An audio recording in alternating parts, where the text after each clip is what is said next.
கர்த்தருடைய பரிசுத்த நாமத்துக்கு மகிமையும் கனமும் துதியும் ஸ்தோத்திரங்களும் என்றென்றைக்கும் சதா காலங்களும் உண்டாயிருப்பதாக.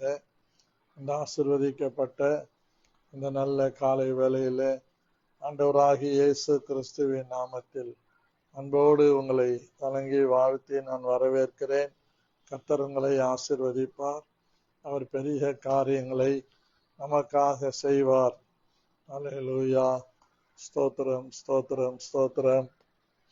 ஹல்லேலூயா. ஸ்தோத்திரிக்கிறோம் ஆண்டவரே, உம்மை துதிக்கிறோம். ஒருவராய் பெரிய காரியங்களை செய்கிற தேவன், வல்லமையுள்ள எங்கள் தேவன், மகிமையுள்ள எங்கள் தேவன், இந்த காலை வேளையிலே உம்மை நன்றியோடு நாங்கள் துதித்து உம்முடைய நாமத்தை நாங்கள் மகிமைப்படுத்துகிறோம். ஆண்டவரே, அதிசயங்களை செய்கிறவரே, அற்புதங்களை செய்கிறவரே, உம்மை நன்றியோடு துதிக்கிறோம். ஒருவரும் சேரக்கூடாத வழியிலே வாசம் பண்ணுகிறவரே, உம்மை நன்றியோடு துதிக்கிறோம் ஆண்டவரே. ஹல்லேலூயா ஹல்லேலூயா ஹல்லேலூயா. இயேசுவே, உமக்கு நன்றி நன்றி நன்றி நன்றி. நீர் பரிசுத்தர் பரிசுத்தர் பரிசுத்தர் பரிசுத்தர். எங்கள் ராஜாவாகிய கர்த்தர் பரிசுத்தர். எங்கள் தேவனாகிய கர்த்தர் பரிசுத்தர். எங்கள் மீட்பராகிய கர்த்தர் பரிசுத்தராய் இருப்பதற்காக உம்மை நன்றியோடு ஸ்தோத்திரிக்கிறோம்.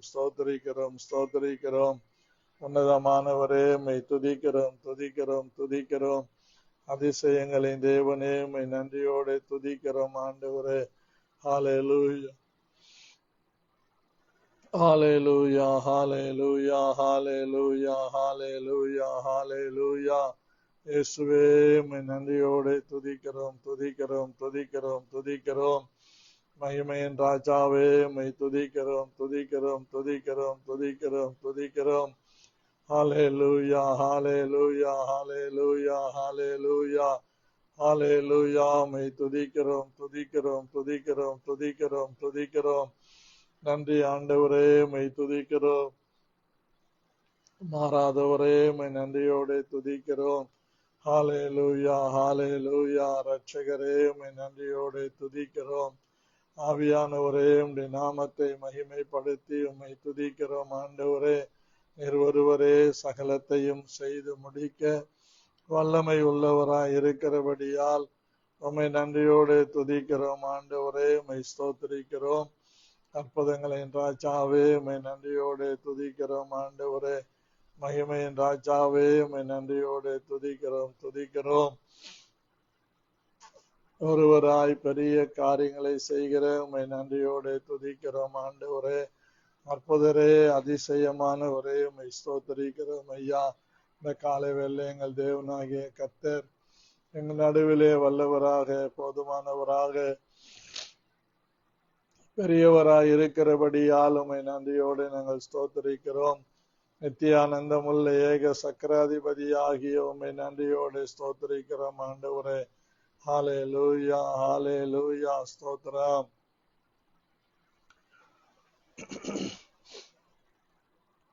ஒரு நாளும் தயை கண்டேனையா, அந்நாள் என்னை வெறுத்தேனையா. ஒரு நாளும் தயை கண்டேனையா, அந்நாள் என்னை வெறுத்தேனையா. உம்தயை பெரிதையா என்மேல், உம்தயை பெரிதையா. உம்தயை பெரிதையா என்மேல், உம்தயை பெரிதையா. அன்பே அன்பே அன்பே ஆருயிருவே, ஆனந்தமே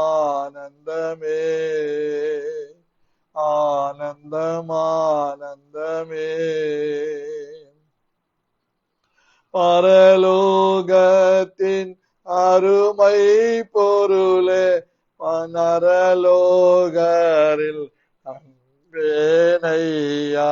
பரலோகத்தின் அருமை பொருளே நரலோகரில் அன்பேனையா ஆழம் அறிவேனோ அன்பின் ஆழம் அறிவேனோ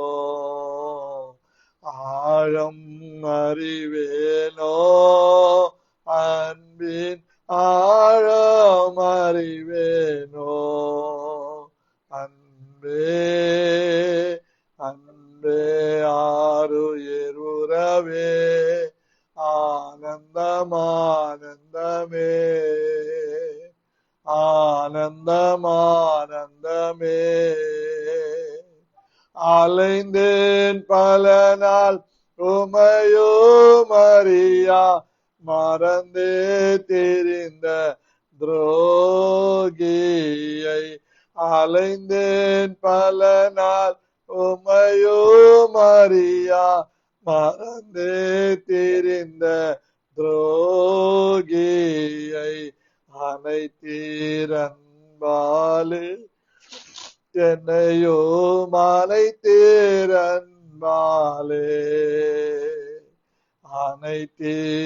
அனைத்தீரன்பாலே என்னையும் அனைத்தீரன்பாலே அன்பே அன்பே அன்பே ஆருயிர் உறவே ஆனந்தம் ஆனந்தமே ஆனந்தம் ஆனந்தமே. நல்ல பிதாவே, இந்த ஆசீர்வதிக்கப்பட்ட இந்த காலை வேளையிலே நம்மால் ஆசீர்வதிக்கப்பட்ட நாங்கள் ஆசீர்வதிக்கிற நம்முடைய பாதங்களை முத்தம் செய்து அப்பா பிதாவே என்று கூப்பிட பண்ணுகிற புத்திர சுவிகாரத்தின் ஆவிய நிறைவோடு இந்த சமூகத்திலே துதித்து ஸ்தோத்திரித்து ஜெபிக்கிறோம். இந்த நாளிலும் எங்கள் இருதயத்தின் தியானமும் எங்கள் வாயின் வார்த்தைகளும் நம்முடைய சமூகத்திலே பிரீதியாய் இருப்பதாக. ஆமேன். அன்பான கர்த்தருடைய பிள்ளைகளே, இந்த நாளிலும் நாம் நேற்றைய சிந்தித்த பகுதியினுடைய அடுத்த பகுதியை நாம் சிந்திக்க இருக்கிறோம். எஸ்ராவின் புஸ்தகம் 8ஆம் அதிகாரம் 29வது வசனத்தை உங்களுக்காக நான் வாசிக்கிறேன். நீங்கள் அதை எருசலேமில் இருக்கிற தேவனுடைய ஆலயத்தின் அறைகளில் ஆசாரியர் லேவியருடைய பிரபுக்களுக்கும் இஸ்ரவேலுடைய வம்சத்தாருக்கும் முன்பாக நிறுத்தி ஒப்புவிக்க மட்டும் விழித்திருந்து அதை காத்து கொள்ளுங்கள் என்றார். அன்பான தேவனுடைய பிள்ளைகளே, அர்தசஷ்டாவின் ராஜாவின் காலத்திலே இஸ்ரவேல் ஜனங்கள் பாபிலோன் தேசத்திலிருந்து விடுதலை பெற்று 1496 பேர் அகாவா நதி அண்டையிலே 3 நாள் தங்கியிருக்கும் போது நடந்த சம்பவங்கள் தான் இந்த வார்த்தைகள். விழித்து கொண்டிருங்கள் என்று நாம் சில காரியங்களை தொடர்ந்து ஒரு 2-3 நாள் சிந்தித்தோம். காத்து கொள்ளுங்கள் என்று நேற்று தினத்திலிருந்து இதை நாம் சிந்தித்து கொண்டிருக்கிறோம். அன்பான கர்த்தருடைய பிள்ளைகளே, நம்முடைய ஆத்துமாக்களை நாம் காத்து கொள்ளுவது நம்மேல் விழுந்த கடமையாயிருக்கிறது. ஆகவே கர்த்தர் கொடுக்கிற ஒவ்வொரு நன்மைகளையும் நாம் காத்து கொள்ள வேண்டும். அதாவது தேவனுடைய வார்த்தையின்படி நம்மை நாம் காத்து கொள்வது நமக்கு மிகவும் அவசியமானதாக இருக்கும் என்று கர்த்தருக்குள் நான் நம்புகிறேன்.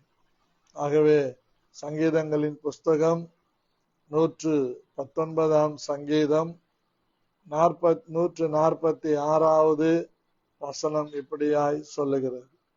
சங்கீதங்களின் புஸ்தகம் 119வது சங்கீதம் அதனுடைய 146வது வசனம்.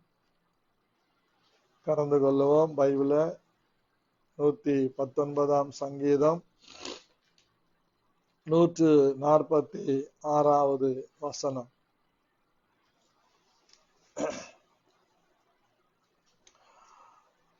உம்மை நோக்கி கூப்பிட்டேன், என்னை ரட்சியும், அப்பொழுது நான் உம்முடைய சாட்சிகளை காத்து கொள்வேன் என்று சங்கீதக்காரன் 119ஆம் சங்கீதம் 156வது வசனத்திலே சொல்லுகிறார். 145 பார்க்கலாம். முழு இருதயத்தோடு கூப்பிட்டேன், கர்த்தாவே என் ஜபத்தை கேளும், உம்முடைய பிரமாணங்களை கை கொள்ளுவேன், காத்து கொள்ளுவேன். இந்த ரெண்டு சம்பவங்களை அழகாக விவரிக்கிறதை நாம் பார்க்கிறோம். அவரை நோக்கி நாம் கூப்பிடுகிறோம், அவர் நமக்கு செவி கொடுக்கிறார், எல்லாம் நடக்கிறது. ஆனால் நாம் காத்து கொள்ள வேண்டும், நம்முடைய சாட்சிகளை காத்து கொள்ள வேண்டும். அதற்காக தான் பரிசுத்த ஆவியானவர் நமக்கு உதவி செய்கிறவராய் இருக்கிறார். நாம் எப்படி ஜெபிக்கணும், எப்படி இருக்கணும், இதெல்லாம் நமக்கு தெரியாதபடியினால் நம்முடைய ஆவியானவர் நம்மை இதெல்லாம் கரம் பிடித்து நடத்த வல்லமை உள்ளவராக இருக்கிறார். நாம் காத்து கொள்ள வேண்டும். தேவனுடைய நாமத்தின் மகிமைக்காக நம்முடைய உணர்வுகளை நாம் காத்து கொள்ள வேண்டும், நம்முடைய விருப்பங்களை நாம் காத்து கொள்ள வேண்டும், நம்முடைய மனதை நாம் காத்து கொள்ள வேண்டும். அது காத்து கொள்வது மிக மிக அவசியமாக இருக்கிறது. ஆகவே எல்லா கால சூழ்நிலைகளிலேயும் தேவனுடைய பிள்ளைகளாகிய நம்மை சாட்சிகளாக, நம்முடைய சாட்சிகளை நாம் காத்து கொள்வது மிக மிக அவசியம். ஆகவேதான் பரிசுத்த ஆவி உங்களிடத்தில் வரும்போது நீங்கள் பலனடைந்து எருசலேமிலும் சமாரியாவிலும் யூதேயாவிலும் பூமியின் கடைசி பரியந்தமும் எனக்கு சாட்சிகள் என்று சொல்லுகிறார். எருசலேம், யூதேயா, சமாரியா, பூமியின் கடைசி பரியந்தம். அதாவது நாம் வாழ்கிற இடத்துல, நம்முடைய வீட்டிலே மனைவி, கணவன், பிள்ளைகள், வந்து போகிற உறவுகள், சொந்தங்களுக்கு முன்பாக நம்முடைய சாட்சியை நாம் காத்து கொள்ளும்படி ஆவியானவர் உதவி செய்கிறார். அதே சமயத்துல நாம், அதாவது யூதேயா, நம் வாழ்கிற பகுதி, நம்மை பார்க்கிற எல்லா ஜனங்களுக்கு முன்பாக, நம்மோடு பழகினவர்களுக்கு முன்பாக, நம்மோடு இருக்கிற ஜனங்களுக்கு முன்பாக நாம் நம்முடைய சாட்சிகளை காத்து கொண்டு கர்த்தருடைய நாமத்தை மகிமைப்படுத்துவது மிக மிக சிறந்தது. அப்படி நம்மை காத்து கொள்ள வேண்டும். அதற்கு தேவன் நமக்கு உதவி செய்கிறார். உலகம் முழுவதும் சாட்சிகளாய் நாம் இருக்க முடியும். ஏனென்றால் தேவன் நம்மை உலகம் முழுவதும் கொண்டு போய் சில நேரங்களில் பயன்படுத்தும் போது அங்கே நம்முடைய சாட்சிகள் தாங்கப்படுகிறது. நம்முடைய சாட்சிகள் அந்த பகுதிகளுக்கு ஆசீர்வாதமாய் மாறுகிறது. ஆகவேதான் பிரியமான கர்த்தருடைய பிள்ளைகளே, வேதம் நமக்கு தெளிவாய் சொல்லுகிறது, விளக்கு, சாட்சி என்பது ஒரு வகையான விளக்கு.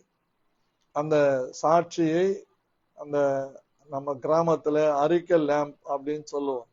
அதை கொளுத்தி என்ன பண்ணுவாங்க, ஒரு விளக்கு தண்டு மேல வைப்பாங்க. அது வைக்கும்போது வீட்டில் இருக்கிறவங்களுக்கு அது வெளிச்சம் கொடுக்கும், எல்லாருக்கும் அது வெளிச்சமா இருக்கும். இந்த மாதிரி நம்முடைய சாட்சிய தேவனுக்கு முன்பாக நாம் உயர்த்தும் போது அது அநேகருக்கு ஆசீர்வாதமா இருக்கும். அவர்கள் தேவனை தேடுவதற்கும் ரட்சிக்கப்படுவதற்கும் ஏதுவாக இருக்கும். இரண்டாவதாக, அதே சங்கீதத்திலே 158ஆம் சங்கீதம் இவ்விதமாக சொல்லுகிறதை நாம் பார்க்க முடியும். அதாவது, உமது வசனத்தை காத்து கொள்ளாத துரோகிகளை நான் கண்டபோது எனக்கு அருவருப்பாயிருந்தது. இதோ உம்முடைய கட்டளைகளை நேசிக்கிறேன். கர்த்தாவே, உமது கிருபையின்படி என்னை உயிர்ப்பியும். உம்முடைய வசனம் சமூலமும் சத்தியம், உம்முடைய நீதி நியாயமெல்லாம் நித்தியம் என்று சங்கீதக்காரன் சொல்லுகிறார். அநேக துரோகிகள் சாட்சிகளை காத்து கொள்வதில்லை. அவங்களுக்கும் பேர் கிறிஸ்தவங்க தான். ஆனா அவங்க சபைக்கு போவாங்க, எல்லாத்தையும் பண்ணிக்குவாங்க, இயேசுதான் தெய்வம்னு சொல்லுவாங்க. புறஜாதி மக்கள் போய் ஒவ்வொரு இடத்துல போய் கையெடுத்து அந்த விக்கிரகங்களுக்கு முன்பாக நின்று கும்பிட்டு போகிறது போலதான். சர்ச்சுக்கு முன்னாடி வருவாங்க, கையெடுத்து கும்பிடுவாங்க, இதெல்லாம் செய்வாங்க. அது புறஜாதியுடைய வழக்கம். அப்போ அவங்கள ஆண்டவர் சொல்றாரு, சாட்சிகளை காத்து கொள்ளாத, கட்டளைகளை காத்து கொள்ளாத, வசனத்தை காத்து கொள்ளாதவர்கள் துரோகிகள் என்று இங்க அவங்களுக்கு ஒரு பட்ட பெயர் கொடுக்கிறார். எப்படி நம்ம படிச்ச பிறகு first graduation, second graduation, third graduation கொடுக்கறாங்களோ அந்த மாதிரி இன்னைக்கு நமக்கு இந்த ஆண்டவர் ஒரு துரோகி என்கிற ஒரு ஆர்டினேஷனை கொடுக்கிறார். வசனத்தை காத்து கொள்ளாதவர்கள் துரோகிகள் என்று பைபிள் சொல்லுகிறது. வசனம் படிப்பாங்க, வசனம் பேசுவாங்க, வகை வகையா எழுதி வச்சு பேசுவாங்க. எனக்கு தெரிஞ்ச ஒரு பிரதரு 4 பக்கம் எடுத்துட்டு வருவார் பேப்பர்ல. அந்த 4 பக்கம் பேசி முடிக்கிற வரைக்கும் அவர்கிட்ட இருந்து மைக்கு வாங்கவே முடியாது. அப்படி அது எல்லாத்தையும் பேசி முடிச்ச பிறகுதான் விடுவார். சில நேரம் 2 மணி நேரம் கூட பேசிடுவார். இப்படி தேவனுடைய காரியங்களை நாம் செய்யக்கூடாது. வசனத்தை நாம் காத்து கொள்ளணும். வசனத்தை படிக்கிறது பெரிய சாதனை இல்லை, வசனத்தை கை கொள்ளணும், வசனத்தை நம்ம காத்து கொள்ளணும். இந்த வசனத்தை காத்து கொள்ளாதவங்களுக்கு பேரு துரோகிகள். ரட்சிப்பை காத்து கொள்ளாதவங்களுக்கு பேரு துரோகிகள். சாட்சிகளை காத்து கொள்ளாதவங்களுக்கு பேரு துரோகிகள். இவர்களை எனக்கு அருவருப்பானவர் என்று சங்கீதக்காரன் சொல்லுகிறார். ஆகவே அவருடைய வசனம் சமூலமும் சத்தியம், அவருடைய நீதி நியாயம் எல்லாம் நித்தியம். ஆகவே இந்த காலை வேளையில நம்ம வசனத்தை காத்து கொள்ளும் போது நம்ம துரோகத்திலிருந்து விடுபடுகிறோம். மூன்றாவதாக 141 சங்கீதம் 3வது வசனம். உங்க சங்கீதம், உங்க கர்த்தாவே என் வாய்க்கு காவல் வையும், என் உதடுகளின் வாசலை காத்துக்கொள்ளும். எதுக்கு காவல் வைக்கணுமா? வாய்க்கு காவல் வைக்கணும். இன்னைக்கு நிறைய பேர் வாய்க்கு காவல் வைக்கிறது இல்லை, தாறுமாறா பேசுவாங்க.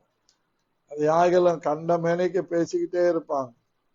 அவங்களுக்கு எது நல்லது எது கெட்டதுன்னு தெரியாது. இவனுக்கு பைபிள் சொல்லுது அலப்புகிற வாயன். பைபிள் சொல்லுது அவனுக்கு பேரு அலப்புகிற வாயன், அலப்புகிற மூடன். இதெல்லாம் நீதிமொழிகளை நிறைய சொல்லலாம். வாய் ரொம்ப முக்கியம்.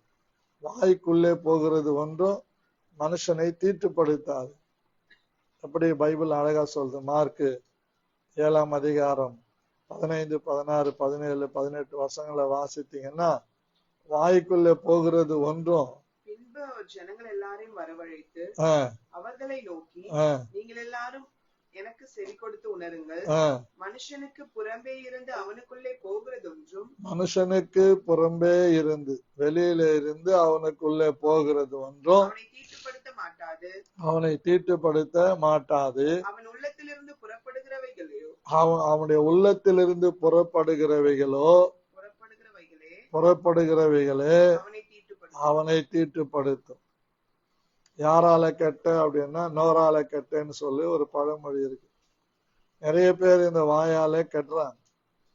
தேவையில்லாம பேசாதிருந்தால் மூடனும் ஞானியாக எண்ணப்படுவான். அநேக நேரங்களே நம்ம பேசாம இருக்கணும். பேசாம இருந்தா ஆண்டவருடைய வேதம் சொல்லுது மூடனும் ஞானியாக எண்ணப்படும். ஆகவே வாய்க்கு வந்தபடியெல்லாம் நம்ம பேசக்கூடாது. அதான் வார்த்தையின் மிகுதியினால் பாவம், சொற்களின் மிகுதியினால் பாவம் இராமல் போகாது. வளவளவல நம்ம பேசிக்கின்னு இருக்கும் போது கண்டிப்பா ஏதோ ஒரு தப்பான வார்த்தையை சொல்லி மாட்டிக்கிட்டு மொழிப்போம். அப்படி இருக்கக்கூடாது. நம்முடைய வார்த்தைகள் சுருக்கமா இருக்கணும், நம்முடைய பேச்சு சுருக்கமா இருக்கணும். யாக்கோபு 1ஆம் அதிகாரம் 27வது வசனம் இப்படி சொல்லுகிறது, தன்னாவை அடக்காமல் தன்னை தேவ பக்தி உள்ளவன் என்று சொல்லிக் கொள்ளுகிறவன் தேவ பக்தி வீணாயிருக்கிறது. நாவை அடக்கணும், எல்லாத்திலையும் அடக்கணும், சாப்பாட்டுல கூட அடக்கணும், எல்லாத்திலையும் அடக்கணும். இது நமக்கு சரிப்பட்டு வரல அப்படின்னு சொன்னா அந்த உணவை தவிர்த்துட்டு நம்ம உடலுக்கு ஒத்து போகிற உணவை சாப்பிடணும். ஆனா ஒரு சிலரை நான் நிறைய பேரை பார்க்கிறேன், பெருந்தீனிக்காரன் தொண்டையில கத்தி வையன்னு இருக்கு பாருங்க. நிறைய பேரு சாப்பிடுவாங்க, நிறைய இந்த பஃபே சிஸ்டத்துக்கு போனாங்கன்னா ரொம்ப ரொம்ப மோசம். இஷ்டத்துக்கு அள்ளி வச்சுக்குவாங்க, சாப்பிட மாட்டாங்க, அப்புறம் அப்படியே கொட்டிடுவாங்க. ஒரு சமயம் ஒரு இடத்துக்கு போயிருந்த போது என்னோட உட்கார்ந்து 4 ஊழியக்காரங்க சாப்பிட்டு இருந்தாங்க. தட்டு நிறைய எடுத்து வந்து வச்சுக்கிட்டாங்க.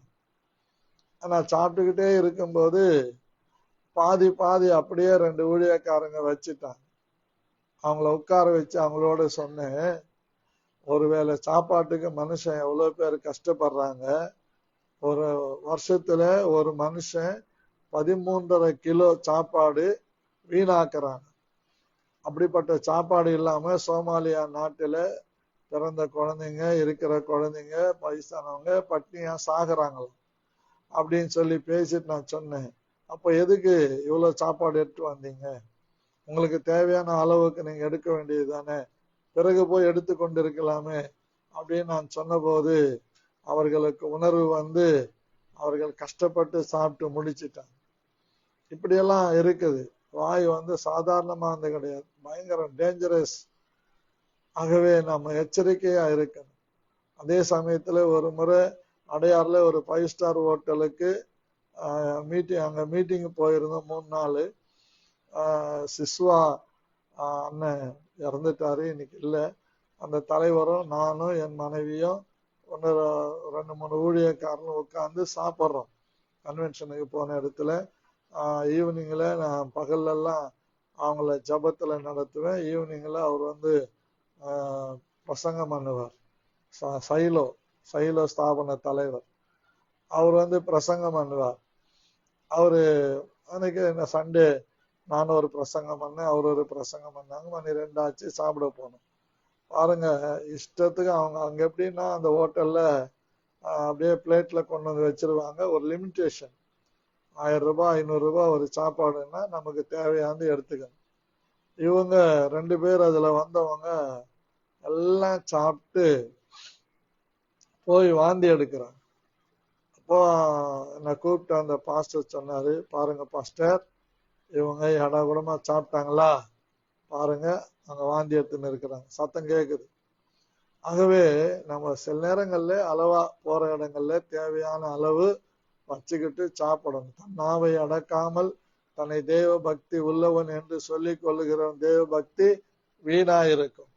சிலரை பார்த்து இருக்கிறேன், அவங்க பாருங்க அழகா வடிவா சாப்பாடு வந்து தனக்கு தேவையான எடுத்துக்கொள்ளுவாங்க, சாப்பிடுவாங்க. இதை பார்த்துக்கிட்டே இருந்த ஒரு பிரதர் கிட்ட வந்து ரொம்ப அருமையான ஆலோசனை கொடுத்தீங்க பாஸ்டர் அப்படின்னு சொன்னேன். என்னங்க அப்படின்னா, இப்படிதான் சாப்பிடணும், கரெக்டா ஒரு பருக்க கூட தட்டுல இருக்கக்கூடாது, அவ்வளவு அழகா சாப்பிடணும். நீங்களும் சாப்பிட்டுக்கிறீங்க, அவ்வளவு அழகா உங்க தட்டு இருக்குது அப்படின்னு சொல்லிட்டு என்ன அப்ரிஷியேட் பண்ணார். அப்ரிஷியேட் பண்றது ஒரு பக்கம் இருக்கட்டும், நமக்கே தெரியணும். ஏன்னா ஒவ்வொருத்தரும் திருமணம் நடத்தும் போது எவ்வளவு கஷ்டப்பட்டு எவ்வளவு சங்கடத்தோட செலவு பண்ணி அந்த காரியங்களை செய்யறாங்க. நம்ம இஷ்டத்துக்கும் அதை சாப்பிட்டு கெடுத்துட்டோம் சொன்னா அது என்ன கேட்டீங்கன்னா அது தேவனுக்கு விரோதமான பகை. உலக சிநேகம், சாப்பாட்டு சிநேகம் தேவனுக்கு விரோதமான பகை. ஆகவே சில இடங்கள்ல பாத்தீங்கன்னு சொன்னா சாப்பாடு ரொம்ப முக்கியத்துவம் கொடுக்கணும். பசிக்காக சாப்பிடணும், ருசிக்காக சாப்பிடக்கூடாது. ஆண்டவருடைய கிருபையினால் நான் ரட்சிக்கப்பட்ட பிறகு ஆண்டவரை ஏற்றுக்கொண்ட உடனே ஒவ்வொன்றும் ஆண்டவர் மாத்திக்கிட்டே வந்தார். இப்போ 4 வருஷங்களா இறைச்சியே நான் சாப்பிட்றது இல்லை, மீனும் சாப்பிட்றது இல்லை, எதுவும் சாப்பிட்றது இல்லை. அப்படி ஆண்டவர் என்ன நடத்திக்கிட்டு இருக்கிறார். ஆகவே நம்முடைய உணவுகளாலே நம்முடைய சரீரத்தை நாம் கெடுத்து கொள்ளக்கூடாது. இதை நம்ம ரொம்ப உன்னிப்பா கவனிக்கணும். அன்பான கர்த்தருடைய பிள்ளைகளே, வாய் ரொம்ப மோசமான, அதை நம்ம காத்து கொள்ளணும். அப்படி காத்து கொள்ளும் போது தேவன் அதுல மகிமைப்படுகிறார். கர்த்தருக்கு ஸ்தோத்திரம் உண்டாவதாக. அடுத்தபடியாக 4ஆவதாக நாம் வாசிக்கும் போது நீதிமொழிகள் 2:20 சாலமோன் ஞானி அழகாக சொல்லுகிறார். எடுத்தவங்க வாசிங்க. ஆதலால் நல்லவர்களின் வழியிலே நடந்து நீதிமான்களின் பாதைகளை காத்துக் கொள்வாயாக. நல்லவர்களின் வழியிலே நடந்து நீதிமான்களின் பாதைகளை காத்துக் கொள்வாயாக. இன்னைக்கு நிறைய பேரு நல்லவர்களை கண்டுபிடிக்கிறது இல்ல, நல்லவர்களை ஃப்ரெண்ட்ஸா வச்சுக்கிறது இல்ல. அப்படி நல்லவர்களின் பாதைகளை நம்மளும் கடந்து போகும்போது காத்துக்கொள்ளணும். ஃப்ரெண்ட்ஷிப், உறவு, நட்பு என்பது ரொம்ப முக்கியமான பாக்கியமான ஒன்று. நீதிமொழிகளை சொல்றார், உன் சிநேகிதனையும் உன் தகப்பனுடைய சிநேகிதனையும் விட்டு விடாது. இதை நான் சொல்றது ரட்சிக்கப்படுறவங்களுக்கு. ரட்சிக்கப்படுறதுக்கு முன்னாடி எங்க அப்பாவே எனக்கு ஃப்ரெண்டு தான். நான் இப்படி திரும்பி பிராந்தி குடிப்பேன், அவர் எனக்கு பின்னாடி அந்த பக்கம் திரும்பி பிராந்தி குடிப்பார். என் கையில தட்டு இருக்கும், அதுல இறைச்சி செஞ்சு வச்சிருப்பேன். அவர் எடுத்து சாப்பிடுவார், நானும் எடுத்து சாப்பிடுவேன். ஆனா ரட்சிக்கப்பட்ட பிறகு அப்படியே டோட்டலா எனக்கு அவர் எதிரியா மாறிட்டு, என்னை விரோதிக்கிறவரா மாறிட்டு. இப்படி நிறைய நண்பர்கள், ஒரே தட்டுல சாப்பிட்டவங்க, ஒரே பாயில படுத்தவங்க, இப்படிப்பட்ட நண்பர்கள்லாம் ரட்சிக்கப்பட்ட உடனே ஓடிட்டாங்க. ஆனா ரட்சிக்கப்பட்டிருக்கிறேன்னா நமக்கு நண்பர்களை உருவாக்கி கொள்ளணும். அனித்தியமான உலக பொருளால உங்களுக்கு சிநேகிதர்களை சம்பாரி. ஆனா நாமும் அனித்தியமான உலக பொருளாலதான் சண்டைகளும் பிரச்சனைகளும் உருவாக்கி கொண்டு மாச கணக்குல பேசாம அப்படி இருப்போம். அப்படி அல்ல, நமக்கு எத்தனை காரியங்கள் இருந்தாலும் நட்பு நம்ம காத்துக்கொள்ள. நட்பு என்பது ரொம்ப விசேஷமான ஒன்று, ஆசீர்வாதமான ஒன்று. அந்த நட்பு நமக்கு தேவை. ஒண்டியா இருந்து விழுகிறவனுக்கு ஐயோ, 2 பேர் இருந்தாங்கன்னா ஒருத்தன் விழுந்தா இன்னொருத்தன் எடுப்பான். இந்த நட்பு, ஆவிக்குரிய நட்பு நமக்கு ரொம்ப ரொம்ப மிக மிக அவசியம். நம்ம கூட ஒரு பிரேயர் பண்ணக்கூடிய பிரேயர் பார்ட்னர்ஸ் நமக்கு ரொம்ப முக்கியம். நானே தனி ஆளா, நான் தனி மரமா நின்று நானேன்னு போகும்போது எங்கேயாவது கவுந்துருவோம். ஆகவே இந்த காலை வேளையில நமக்கு ஒரு ஜெப நண்பரை நம்ம தேடிக்கணும். வாரத்துல 1 நாளோ 2 நாளோ நம்ம கூடி ஜெபிக்கணும். நட்பு, அந்த ஜெப நட்பு நமக்கு ரொம்ப ரொம்ப அவசியம். ஆகவே நட்பை நாம் காத்துக்கொள்ளணும், உறவுகளை காத்துக்கொள்ளணும். நிறைய பேர் சொந்த பந்தங்களை அப்படி அசட்டை பண்ணி உதாசீனமா பேசுவாங்க, வாய்க்கு வந்தபடி எல்லாம் பேசுவாங்க. அப்படி பேசின நிறைய பேரை நான் பார்த்திருக்கேன். நம்ம எதிரிலேயே நம்மளை வெறுப்பேற்றத்துக்காக மற்றவங்களை ரொம்ப தாங்குவாங்க, ஹெல்ப் பண்ணுவாங்க, எல்லாம் பண்ணுவாங்க. ஆனா எதிரிலேயே இருப்போம், நமக்கு செய்ய மாட்டாங்க. ஆனா கடைசி நாட்கள்ல பாருங்க, நம்முடைய வாழ்க்கையில நம்ம அவங்களுக்கு உதவி செய்யும்படியான நிலைமைக்கு கர்த்தர் கொண்டு வந்துடுறார். அப்படி நமக்கு உதவி செய்ய திராணி இருக்கும் போது செய்யத்தக்கவர்களுக்கு செய்யாம இருக்கக்கூடாது. செய்யத்தக்கவர்களுக்கு உதவி யாருக்கு தகுதியா இருக்குமோ, அது பயன்படுமோ, அவங்களுக்கு போய் முழு மனதோட செய்யணும், முழு ஆத்மாவோட செய்யணும், முழு பலத்தோட அதை செய்யும் போது நமக்கு அது ஆசீர்வாதம். கர்த்தருக்கு மகிமை உண்டாகட்டும். விசுவாசிக்கிறவங்க ஆமேன்னு சொல்லுங்க. எந்த காலத்திலும் உறவுகளை நம்ம பிரிவுகளை உருவாக்கி கொள்ளவே கூடாது. கர்த்தருக்கு மகிமை உண்டாவதா. 5ஆவதாக நீதிமொழிகள் 3:21 இவ்விதமாய் சொல்லுகிறது, என் மகனே, இவைகள் உன் கண்களை விட்டு பிரியாதிருப்பதாக, மெய் ஞானத்தையும் நல்ல ஆலோசனையையும் காத்துக்கும். மெய் ஞானத்தையும் நல்ல ஆலோசனையும் என்ன பண்ணணும்? ரொம்ப ரொம்ப காத்துக்கொள்ள. மெய் ஞானம், உலக ஞானம் படிச்சிருப்பாங்க, MA, MPhil, MSc, MEd, BEd, இப்படி எல்லா எட்டுங்களும் படிச்சிருப்பாங்க, ஓஹோன்னு இருப்பாங்க. அப்படியே MPhil படிச்சுட்டு லெக்சரரா இருப்பாங்க, காலேஜ் ப்ரொஃபஸரா இருப்பாங்க, கரஸ்பாண்டா இருப்பாங்க, எல்லாம் இருப்பாங்க. ஆனா ஞானம் இருக்காது. உலக ஞானம் இருக்கும், தேவ ஞானம் இருக்காது. கர்த்தருக்கு பயப்படுவதுதான் ஞானத்தின் ஆரம்பம். யாக்கோபு 1:5 சொல்றார், உங்களில் ஒருவன் ஞானத்தில் குறைவுள்ளவனாய் இருந்தால் சம்பூர்ணமாய் கொடுக்கிறவரும் ஒருவரையும் கடிந்து கொள்ளாதவருமாகி அவரிடத்திலே கேட்க கடவுள். ஆமா, டெய்லி நம்ம ஞானத்தை ஆண்டவர்கிட்ட கேட்கணும். ஏசாயா 11:1 சொல்லுகிறது, வாசிக்கணும். ஏசாயா 11:1. ஈசா எனும் அடிமரத்திலிருந்து ஒரு துளிர் தோன்றி அவன் வேர்களில் இருந்து ஒரு கிளை எழும்பி செழிக்கும். ஞானத்தையும் உணர்வையும் அருளும். பாருங்க, ஞானத்தையும் உணர்வையும் அளிக்கிற ஆவியானவர், ஆலோசனையும் பலனையும் அளிக்கிற ஆவியானவர், அறிவையும் கர்த்தருக்கு பயப்படுகிற பயத்தையும் அருளும் ஆவியானவர், கர்த்தருடைய ஆவியா அவர் மேல தங்கி இருக்க. ஞானத்தையும் உணர்வையும் அளிக்கிறது. ஞானம் வந்தா அதுல உணர்வு இருக்கு, உணர்வு இருந்தா அதுல ஞானம் இருக்கு. இது ரெண்டுமே கர்த்தருக்கு பயப்படுவதனால் வரக்கூடிய. ஆனா இன்னைக்கு கர்த்தருக்கு பயப்படுறதே கிடையாது. மனுஷனுக்கு பயப்படுறோம், கர்த்தருக்கு பயப்படுறது இல்லை. கர்த்தருக்கு பயப்படுகிற பயம் இருந்தா ஞானம் தானா ஆக்டிவேட் ஆகும். எந்தெந்த இடத்துல எதை செய்யணுமோ அதை செய்யும்படி அந்த ஞானம் ஆக்டிவேட் ஆகும். சமீபத்தில் ஏதோ ஒரு முக்கியமான காரியத்தை செஞ்சுக்கிட்டு இருக்கிறேன்.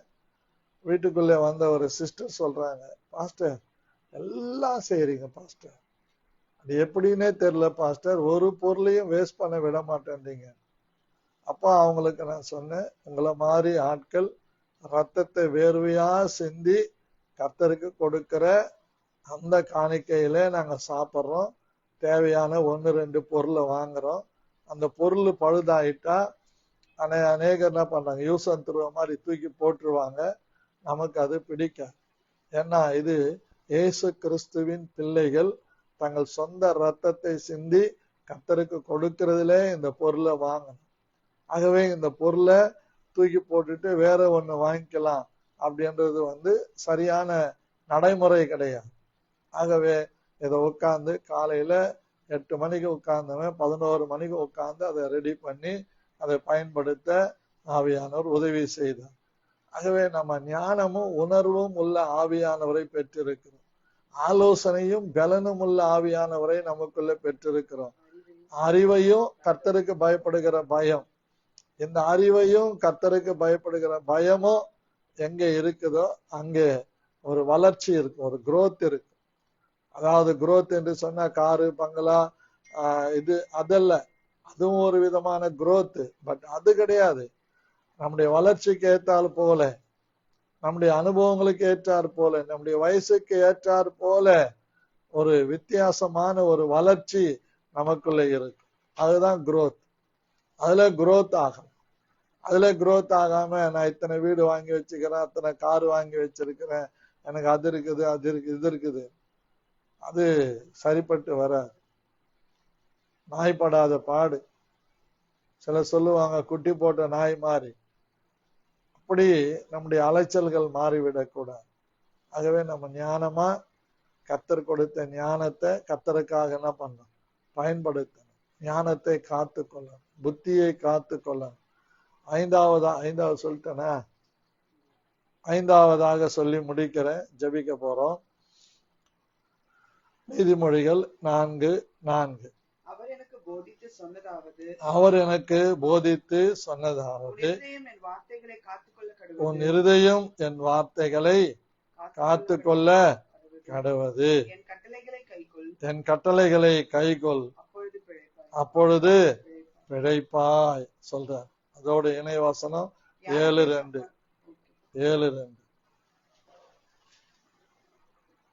என் கட்டளைகளையும் என் போதகத்தையும் உன் கண்மணியை போல காத்து. ஆமா, நம்ம கண்ணுல ஒரு சின்ன துரும்பு, ஒரு சின்ன தூசு வந்தா கண் எரிச்சல், வலி, வேதனை அப்படின்னு வருது பாருங்க. அதை விழாதபடிக்கு நம்ம பத்திரமா நடப்போம், பத்திரமா காத்து கொள்ளும். அந்த மாதிரி நம்முடைய கண்களை நம்ம காத்து கொள்ளலாம். ஆகவே இங்க நீதிமொழிகளையே 4:23 சொல்லி எல்லா காவலோடும் உன் இருதயத்தை காத்துக்கொள், அதனிடத்தில் நின்று ஜீவ ஊற்று புறப்படும். அப்போ அந்த காரியங்களை காத்து கொள்ளும் போது நம்ம பிழைக்க அது நமக்கு வழி செய்கிறது. இருதயத்தை நாம் காத்து கொள்ளும் போது அது நமக்கு ஒரு ஜீவ ஊற்றாக வருகிறது. ஆகவே பிரியமான தேவனுடைய பிள்ளைகளே, இந்த நாளிலும் தேவனுடைய கிருபையின்படி, தேவனுடைய அனுகிரகத்தின்படி நம்முடைய காரியங்களை காத்து கொள்ளலாம். இன்னும் 2 சம்பவங்களை நான் சொல்லிடுறேன். 6வதாக வாசிக்கலாம். நீதிமொழிகள் 6ஆம் அதிகாரம் 13வது வசனம் 21வது வசனம். அவன் தன் கண்களால் சைகை காட்டி தன் கால்களால் பேசி தன் விரல்களால் போதனை செய்கிறான். அவைகளை எப்பொழுதும் உன் இருதயத்திலே அணிந்து அவைகளை உன் கழுத்திலே கட்டிக்கொள். எத்தனாம் அதிகாரம் சொன்ன நானு?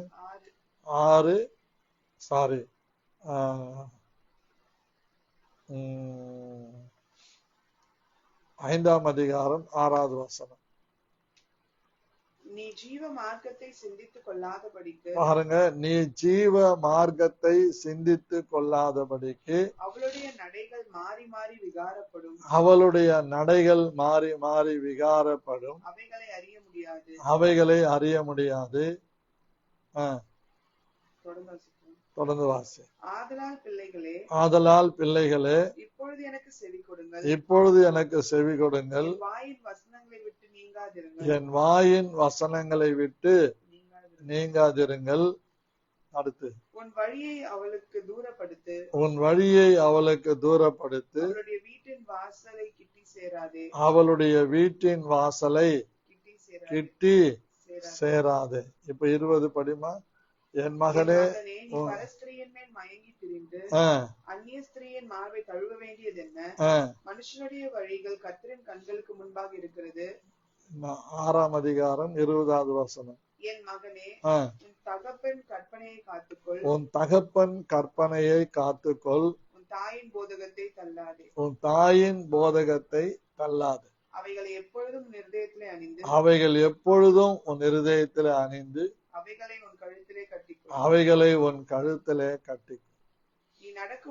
நீ நடக்கும்போது அது உனக்கு வழிகாட்டும். நீ படுக்கும்போது அது உன்னை காப்பாற்றும். நீ விழிக்கும்போது அது உன்னோட சம்பாஷி. நல்ல அருமையான வார்த்தைகள், அழகா சொல்றார். போதகத்தை காத்து கொள்ள வேண்டும், கற்பனைகளை காத்து கொள்ள, தாயின் போதகத்தை தள்ள கூடாது. 6வது. 7வதாக சொல்லி முடிக்கலாம், ஜெபிக்கலாம். 7வதாக நீதிமொழிகள் 10ஆம் அதிகாரம் 17வது வசனத்தை நாம் வாசிக்கலாம். புத்திமதிகளை காத்துக் கொள்ளுகிறவன் ஜீவ வழியில் இருக்கிறான். கண்டனையை வெறுக்கிறவனோ மோசம் போகிறான். கண்டிக்கிறத யார் ஒருவர் வெறுக்கிறாங்களோ அடுத்து சொல்லாம கொள்ளாம அவங்க மோசம் போவாங்கன்னு அர்த்தம். ஆகவே கண்டிக்கிறத கஷ்டப்பட்டு ஏத்துக்கணும். அந்த கண்டனை முற்காலத்துல நமக்கு சந்தோஷமாய் காணப்படாது. அதுல பழகினவர்களுக்கு அது சந்தோஷமாய் காணப்படும் என்று கொரிந்தியர்ல பவுல் சொல்லுகிறதை நாம் பார்க்கிறோம். அன்பானவர்களே, எந்த மனுஷனுக்கும் கர்த்தருடைய சிட்சை, அந்த சிட்சை நிறைய பேரு ஏற்றுக்கொண்டு நடக்கிறது இல்லை. சிட்சையை தள்ளி விடுகிறார்கள். சிட்சை ரொம்ப ரொம்ப நமக்கு அவசியம். அந்த சிட்சையை யாரெல்லாம் பாதுகாத்து கொள்றாங்களோ, கண்டனத்தை கண்டிப்பை விரும்புறாங்களோ, அவங்க நாளைக்கு பின்னாட்கள்ல அவர்கள் எந்த பாதிப்பும் இல்லாதபடிக்கு அவர்களை நடத்துவதற்கு அது ரொம்ப பிரயோஜனமா இருக்கும் என்று வேதம் சொல்லுகிறது. ஆகவே அன்பான கர்த்தருடைய பிள்ளைகளாகிய நாம் சிற்றையை அற்பமாக எண்ணாம அதை நாம் காத்து கொள்வது நமக்கு மிக மிக அவசியமாய் இருக்கிறது. நிறைய பேர் சிக்ஷையை காத்து கொள்றதில்லை. தாறுமாறா தாந்தோணித்தனமா வாழ்ந்து தங்கள் வாழ்க்கையை எப்படியோ முடித்து கொள்ளுகிறார்கள், முடிவடைந்து விடுகிறது. நம்முடைய சிக்ஷையை நாம் தேவனுடைய நாமத்துக்கு மகிமையா நம்ம சிக்ஷிக்கப்படுவதை நாம் ஏற்றுக்கொள்ள வேண்டும், தண்டிக்கப்படுவதை நாம் ஏற்றுக்கொள்ள வேண்டும். தண்டனையின் பிரம்பு மதியீனனை சரிப்படுத்தும். கர்த்தருக்கு ஸ்தோத்திரம். ஆகவே இந்த கடைசி காலங்களிலே நாம் நம்முடைய ஆத்துமாவை ரட்சித்து கொள்ளுவதற்கு நமக்கு மிகவும் அவசியமாயிருக்கிறது. எபிரேயர்ல 12ஆம் அதிகாரத்துல அழகா சொல்ற, நீங்கள் சிக்ஷையை சகிக்கிறவர்களாய் இருந்தால் தேவன் உங்களை புத்திரராக எண்ணி நடத்துகிறார். தகப்பன் சிக்ஷியாத புத்திரன் உண்டோ? எல்லாருக்கும் கிடைக்கும் சிக்ஷை உங்களுக்கு கிடையாதிருந்தால் நீங்கள் புத்திரராயிராமல் வேசி பிள்ளைகளாயிருப்பீர்கள். அன்றியும் நம்முடைய சரீரத்தின் தகப்பன்மார்கள் நம்மை சிக்ஷிக்கும் போது அவர்களுக்கு நாம் அஞ்சி நடந்திருக்க, நாம் பிழைக்கத்தக்கதாக ஆவிகளின் பிதாவுக்கு வெகு அதிகமாய் நடக்க வேண்டும் அல்லவா, அடங்கி நடக்க வேண்டும் அல்லவா.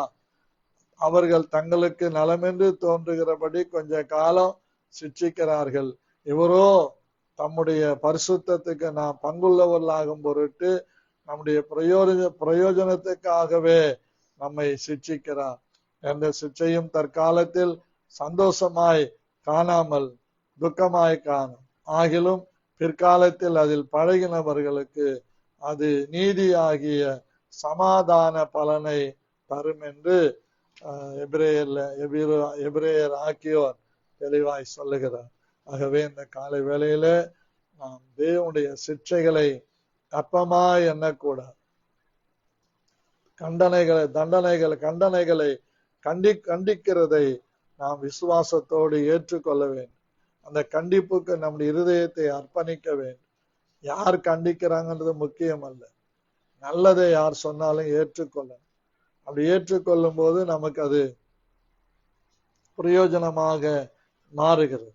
ஆகவே இந்த காலை வேளையில நாம் சில காரியங்களுக்காக ஜெபிக்க இருக்கிறோம்.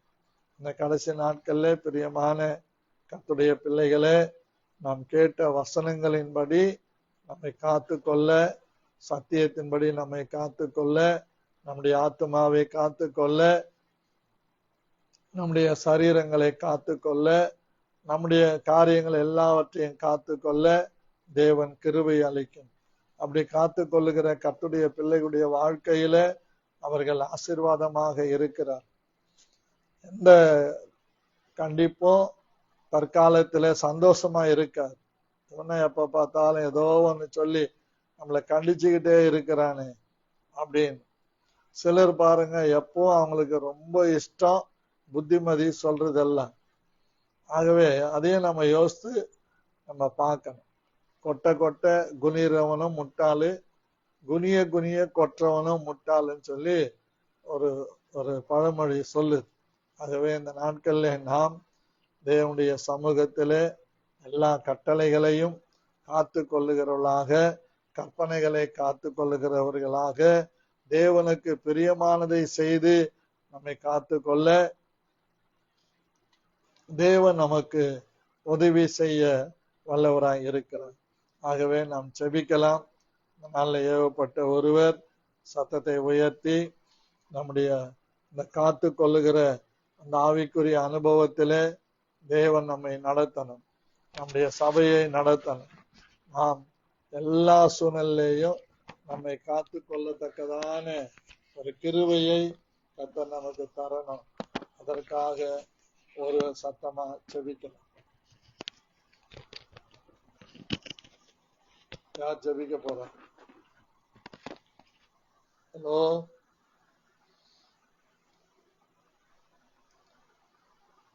Thank you Jesus. நல்ல பிதாவே, இயேசு கிறிஸ்துவின் நாமத்தினாலே நம்முடைய சமூகத்திலே அடியனை தாழ்த்தி பெருமையாக்கி செபிக்கிறேன். தகப்பனே, அநேக கண்டனங்களையும் கடிந்து கொள்ளுதல்களையும் எங்கள் மனம் அல்ல தட்டுகிறது. அநேக நேரங்கள்ல நம்முடைய ஆலோசனைகளுக்கு நாங்கள் செவி கொடுத்து அதை காத்து கொள்ளும் போது அது எங்களுக்கு நன்மைகளை கொண்டு வருகிறது. ஆகவே இந்த காலை வேளையில தேவனுடைய பிள்ளைகளாகிய நாங்கள் இந்த 7 சம்பவங்களின்படி எங்களை காத்து கொள்ள கிருபை தர வேண்டும். ஆண்டவரே, சாப்பாட்டு காரியத்துல கூட எங்களை நாங்கள் காத்து கொள்ள வேண்டும். எந்த காரியத்திலேயும் எல்லாருக்கும் முன்பாக எங்களை சுத்தவான்களாக காண்பிக்கும்படிக்கு எங்கள் வாயை நாங்கள் காத்து கொள்ள வேண்டும். எங்கள் உணர்வுகளை நாங்கள் காத்து கொள்ள வேண்டும். எங்கள் மனதை நாங்கள் காத்து கொள்ள வேண்டும். அந்த கிருபைய இந்த காலை வேளையில நம்முடைய சமூகத்திலே நான் செபிக்கிறேன். கர்த்தாவே, எங்க சபையில் இருக்கிற ஒவ்வொரு குடும்பங்களும், குடும்ப தலைவர்களும், தலைவிகளும் எல்லா விதத்திலும் கர்த்தருக்கு அடுத்த காரியங்கள்ல தங்களை காத்து கொள்ளுகிற அருமையான தேவனுடைய பிள்ளைகளாக ஒவ்வொருவரையும் மாற்றும்படியாக நான் செபிக்கிறேன். ஆண்டவரே, எல்லா காலங்களிலேயும் எங்களை நாங்கள் பாதுகாத்து கொள்ள, எங்களை ரட்சித்து கொள்ள, எங்களுக்கு நாங்களே வழிகளை ஆயத்தப்படுத்தி கொள்ள உங்களுடைய கிருபை எங்களுக்கு தாரும். எல்லா இடத்திலேயும் எங்கள் சாட்சியை காத்து கொள்ள, எங்கள் நடைகளை காத்து கொள்ள, எங்கள் வாயை காத்து கொள்ள எங்களுக்கு கிருபை தர வேண்டும். அப்படி ஒவ்வொருவருக்கும் தான் ஊழியக்காரனுடைய உதடுகள் அறிவை காக்க வேண்டும் என்று மல்கியா 2:7 படிக்கிறோம். அவனுடைய வாயிலே வேதத்தை தேடுவார்களே, அவன் சேனைகளின் கர்த்தரின் தூதன். எஸ்ராவை போல நாங்களும் எங்கள் இருதயத்தை பக்குவப்படுத்தி எங்களை காத்து கொள்ளுகிற கிருபையை எனக்கும், எங்களுக்கும், எங்கள் குடும்பங்களுக்கும், எங்க சபை மக்களுக்கும், ஊழியம் செய்கிற ஒவ்வொரு ஊழியக்காரர்களுக்கும் கிருபையாய் அதை தர வேண்டும் என்று இயேசு கிறிஸ்துவின் நாமத்தில் செபிக்கிறேன் நல்ல பிதாவே, ஆமென். அடுத்தபடியாக இந்த எஸ்ஐஆர், அதான் நம்ம ரொம்ப ஜெபிச்சுட்டு இருக்கிறோம். இந்த எஸ்ஐஆரை வச்சுதான் பீகார்ல முழுவதுமா ஒரு பெரிய தோல்வி. ஒரு ஒரு ஒரு அறிஞர் நேற்றைய தினத்துல பேசுகிறார். அவரு பேசும்போது ரொம்ப ஆச்சரியமா இருந்தது. என்ன ஆச்சரியம்னா, அவங்க நினைச்சத சாதிக்கிறாங்க. தேர்தல் கமிஷன் ஜெயித்திருக்குது, ஜனநாயகம் தோத்திருக்குதுன்னு சொன்னாங்க. இப்படி தேசத்துல மாற்றங்கள் வர வேண்டும். ஒருவரும் வஞ்சிக்கப்படக்கூடாது. எங்கு பார்த்தாலும் ஏழைகளும் நடுத்தர மக்களும் தான் பாதிக்கப்படுறாங்க. எல்லாத்தையும் ஆண்டவர் மாத்தணும். அதற்காக ஜெபிப்பது நம்மேல் விழுந்த கடமை. தேசத்தில் இருக்கிற ஏழைகளை தேவன் நினைக்க வேண்டும். கிட்டத்தட்ட 18 கோடி பேர் ஒருவேளை சாப்பாடு கூட கிடைக்காம இந்திய நாட்டிலே வாழ்ந்து கொண்டிருக்கிறோம். யோசித்து பாருங்க, நம்ம ஜெபிக்க வேண்டியது எவ்வளவு முக்கியம். ஆகவே இதெல்லாம் மனசுல வைத்து ஒரு சத்தத்தை உயர்த்தி ஜெபிக்கலாம். ஸ்தோத்திரம் கர்த்தாவே, நன்றியோடு ஸ்தோத்திரிக்கிறோம் ஐயா. இந்த வேலை கூட கர்த்தாவே ஏசப்பா சொல்லப்பட்ட குறிப்பு உங்களுடைய கருத்துல ஒப்பு கொடுத்து ஜெபிக்கிறோம். ஆண்டவரே, இதை ஒருமனப்பட்டு ஒரு சிலராய் நாங்க இந்த சமூகத்துல வந்திருக்கிறோம், ஜெபிச்சுட்டு இருக்கோம். இது ஆண்டவரே, எங்களுடைய தேசத்துல இருக்கிறதான ஏழை எளிய மக்களை நினைத்து நாங்கள் ஜெபிக்கிறோம். ஆண்டவரே ராஜா ஏசப்பா, ஆண்டவரே அநேகருக்கு எல்லாம் இருந்தும் ஆண்டவரே அதை எப்படி பிரயோஜனப்படுத்தணும், என்ன செய்யணும் அப்படின்ற ஒரு ஞானம் இல்லாம ஆண்டவரே பேதைகளாய் வாழ்ந்து கொண்டிருக்கிற இந்த சூழ்நிலையில ஆண்டவரே, ஒருவேளை உணவு கூட இல்லாதபடிக்கு ஆண்டவரே இசப்பா தவிக்கிறதான ஒவ்வொரு ஜனங்களையும் உங்களுடைய கருத்துல ஒப்பு கொடுத்து ஜெபிக்கிறோம் ஆண்டவரே. ராஜா இசப்பா, ஏழை கிளங்குறவன் கர்த்தருக்கு கடன் கொடுக்கிறான் என்று சொல்லி வேதம் சொல்லுகிறது ஆண்டவரே. ராஜா இசப்பா, எங்கள்ல இருக்கிற சிறியவர்களை நாங்க நினைக்கணும்னு வேதம் சொல்லுகிறது ஆண்டவரே. நாங்க ஆண்டவரே இசப்பா 18 கோடி பேரை ரீச் பண்ண முடியாது, ஆனா அவங்களுக்காக நாங்க ஜெபிக்கிறோம் ஆண்டவரே. அவங்களுக்கு இசப்பா என் தேவனாகிய கர்த்தர் ஆண்டவரே ராஜா எத்தனையோ பேர் ஆண்டவரே எவ்வளவு பணம் வச்சிருக்காங்க ஆண்டவரே, என்ன பண்றதுன்னு தெரியாத அளவுக்கு பணம் வச்சிருக்காங்க. இந்த மாதிரி இருக்கிறவங்களுக்கு ஆண்டவரே ராஜா இசப்பா அவங்களுடைய வாழ்வாதாரத்துக்கு அடிப்படையான தேவைகளை சந்தித்துக் கொள்வதற்கு ஒரு ஏற்பாடுகளை செய்து கொடுக்க கவர்மெண்ட் சைட்ல இருந்து ஆண்டவரே ராஜா இசப்பா ஒரு ஆண்டவரே ஒரு பெரிய ஆண்டவரே துவக்கத்தை செய்யும்படியாய் என் தேவனாகிய கர்த்தர் கிருபை செய்வீராக. அப்படியே ஆண்டவரே இந்த நாட்களில் ஆண்டவரே ராஜா இசப்பா குளிர் காலம் தொடங்க இருக்கிற நாட்களில எத்தனையோ பேர் ஆண்டவரே இருக்க இடம் இல்லாம தங்க இடம் இல்லாம எவ்வளவோ சிரமப்படுறாங்க ஆண்டவரே. என் தேவனாகிய கர்த்தர் எத்தனையோ பேர் ஆண்டவரே ஒரு குரூப்பா போய் ஃபுட் கொடுக்குறாங்க, ஷால் கொடுக்குறாங்க. ஆனாலும் அதெல்லாம் ஆண்டவரே இசப்பா நிரந்தர தீர்வா இருக்க முடியாது. ஆனா எங்களுடைய கவர்மெண்ட் ஆனது ஆண்டவரே ராஜா சென்ட்ரல் கவர்மெண்ட்ல ஆண்டவரே இசப்பா இந்திய தேசத்துல இருக்கிறதான அத்தனை ஏழை எளிய மக்களுக்கும் ஆண்டவரே ஒருவேளை உணவாவது நாங்க கண்டிப்பா கொடுப்போம்னு சொல்லி அவங்களுக்கு எல்லாம் வேலை வாய்ப்புகளை ஏற்படுத்தி கொடுப்போம், கைத்தொழில்கள் ஏற்படுத்தி கொடுப்போம்னு சொல்லி ஏதாவது ஒரு சூழ்நிலையை ஒரு மாற்றத்தை இருக்கிறவங்களுக்கே எல்லாத்தையும் செஞ்சிட்டு இருக்காங்க ஆண்டவரே. இல்லாதவர்களுக்கு எதையாவது செய்யும்படியாய் என் தேவனாகிய கர்த்தர் சென்ட்ரல் கவர்மெண்ட்ல ஒரு மாற்றத்தை கொண்டு வருவீராக ஆண்டவரே. ஒவ்வொரு அதிகாரிகளோடு நீங்க இடைப்படுங்க ஆண்டவரே ஏசப்பா. நீங்க அமித்ஷாவோடு இடைப்படுங்க ஆண்டவரே ராஜா ஏசப்பா. பிரதமரோடு நீங்க இடைப்படுங்க ஆண்டவரே. இவங்க ஆண்டவரே அம்பானியோடு நீங்க இடைப்படுங்க. பர்சனலா அவங்க நிறைய எய்ட் செய்யலாம், ஆனா ஆண்டவரே தன்னுடைய தேசத்துல இருக்க ஜனங்களை சிந்தித்து ஆண்டவரே ஆண்டவரே இசப்பா எல்லாரும் ஆண்டவரே இசப்பா நல்ல மனதை உடையவர்களாய் நல் மனசாட்சி உடையவர்களாய் இருக்கத்தக்கதாய் என் தேவன் இந்த காலை வேளையில ஒவ்வொருவரோடு இடைப்படுவீராக ஆண்டவரே. எத்தனையோ இடங்கள்ல நாங்க கேள்விப்பட்டிருக்கிறோம், எங்கெங்கயோ ஜெபிக்கிற ஜெபங்கள் வேற எங்கேயோ பலன் கொடுக்கிறது என்று சொல்லி ஆண்டவரே இந்த வேலை நாங்கள் ஜெபிக்கிறதான இந்த ஜெபமானது ஆண்டவரே எங்கேயோ ஒரு இடத்துல இருக்கிறதான ஏழை குடும்பங்களை தாங்கவும், ஏழை பிள்ளைகளை அடிப்படை படிப்பு வசதி அவங்களுக்கு கொடுக்கவும், இந்த மாதிரி ஆண்டவர் அடிப்படையான சின்ன சின்ன காரியங்களை செய்யத்தக்கதாய் ஸ்டேட் கவர்மெண்ட் மாத்தம் கையெடுத்தா அது எதுவுமே பண்ண முடியாது. ஆனா சென்ட்ரல் கவர்மெண்ட் மூலமா எல்லா ஆண்டவரே ஸ்டேட்ஸ்க்கும் ஆண்டவரே இசப்பா அப்படிப்பட்டதான காரியங்கள் செய்யப்படும்படியாய் நல் திட்டங்களை சொல்லுகிறவர்களா நல்ல ஆலோசனை சொல்லுகிறவர்களாய் ஒரு கவர்மெண்ட் காணப்பட என் தேவனாகிய கர்த்தர் கிருபை செய்ய வேண்டுமாய் ஜெபிக்கிறேன் இசப்பா.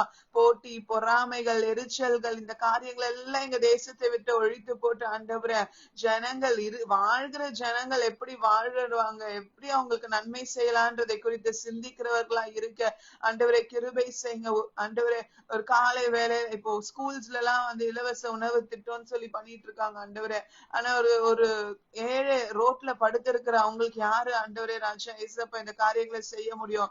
ஒரு நாள் ஒரு பால் குடுக்கறதா இருக்கட்டும், ஒரு பண்ணு குடுக்கறதா இருக்கட்டும், இல்ல ஃபுட் அரேஞ்ச் பண்றதா இருக்கட்டும், எதுவா இருந்தாலும் ஒரு நிரந்தர தீர்வை காணும்படியா ஆண்டவர் எங்க தேசத்துல ஏழைகள் இல்லாதபடிக்கு ஒருவேளை சாப்பாட்டு கஷ்டப்படுகிறவர்கள் இல்லாதபடிக்கு என் தேவன் இந்த இந்திய தேசத்தை என் தேவன் மாற்றுவீராகப்பா ஆண்டவர். இதற்காக நாங்கள் தொடர்ந்து ஜெபிக்கிறவர்களா இருக்க, எங்களால முடிந்ததை கொடுக்கிறவர்களா இருக்க எங்களுக்கு கிருபை தாங்க.